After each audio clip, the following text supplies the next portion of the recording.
M R equal আর D, এই দুটাও সমান।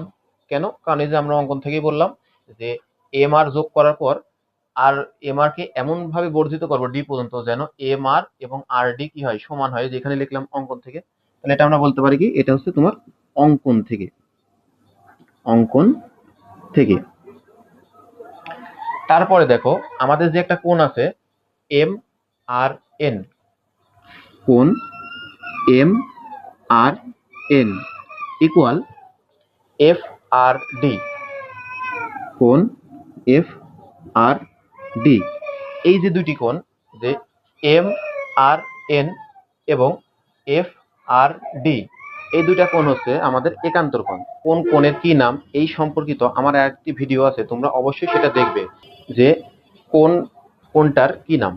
দেখো এখন আমরা জানি কি যে কোনো ত্রিভুজের যদি যে কোনো তিনটে জিনিস সমান হয় তাহলে আমরা বলতে পারি ত্রিভুজদ্বয় সর্বসম।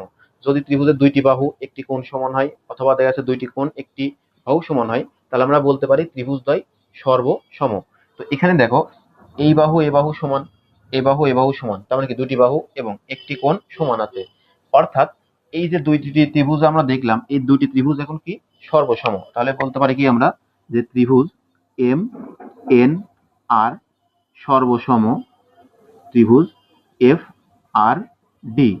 তো যেহেতু দুইটা ত্রিভুজ সর্বসম, যখন দুইটা ত্রিভুজ সর্বসম হয় তখন তার বাকি যে জিনিসগুলো থাকে সেগুলো কি পরস্পর সমান। তো সেগুলো যদি পরস্পর সমান হয় তাহলে দেখো আমরা বলতে পারি এই ত্রিভুজের একটু আগে আমরা দেখলাম কি এই বাহু আর এ বাহু সমান, এ বাহু আর এ বাহু সমান।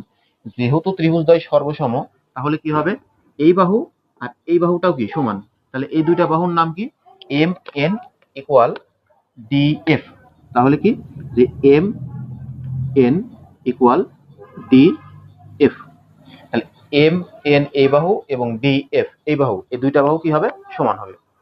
তাহলে এটা আমরা পাইলাম। এখন দেখো আবার আমরা যদি আরেকটা ত্রিভুজ নিয়ে কাজ করি, যে এখন যে ত্রিভুজ এম ডি এফ, এই ত্রিভুজ নিয়ে কাজ করি এম ডি এফ।